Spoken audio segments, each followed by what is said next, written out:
if you go from a repressive regime that it's a police state where people are murdered and imprisoned by the tens of thousands, and then you go to something other than that, a liberated Iraq, that you go through a transition period. And in every country in my adult lifetime that's had the wonderful opportunity to do that, to move from a repressed dictatorial regime to something that's freer, we've seen in that transition period there's untidiness. And there's no question but that's not anyone's choice.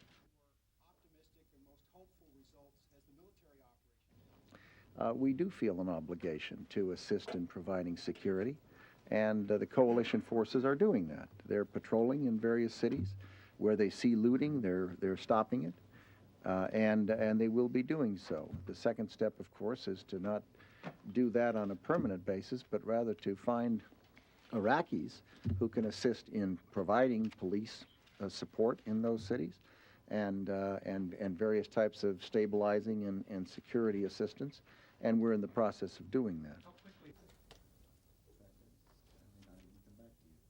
And I don't think there's anyone in any of those pictures or any human being who's not free who wouldn't prefer to be free and recognize that you pass through a transition period like this and accept it as part of the price of getting from a repressed regime to a freedom. Charlie, the other point I think to make is that it's uneven throughout the country. In the South, where we've been for some time, where the clerics have been speaking out against looting and for civil order, where some of the Iraqi citizens themselves are saying, let's don't loot and that sort of thing, that actually the situation is pretty good. In Qasar, it's in good shape. In Basra, looting has been going down over time as we track it. So as we go up from the South, it's getting better and better for obvious reasons. So let me say one other thing. The images you are seeing on television, you are seeing over and over and over, and it's the same picture of some person walking out of some building with a vase, and you see it 20 times. And you think, my goodness, were there that many vases? Is it possible that there were that many vases in the whole country? That the words anarchy and lawlessness are ill-chosen. Absolutely. Rebuilding of Iraq as a successful society.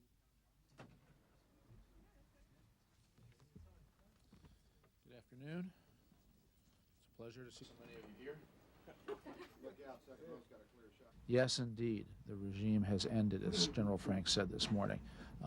But yes, indeed, fighting remains. It is still a battlefield. While the central command and control elements of the regime have been collapsed, there remain pockets of loyalists who continue to fight and present harm for our armed forces. It is much too soon to be discussing it.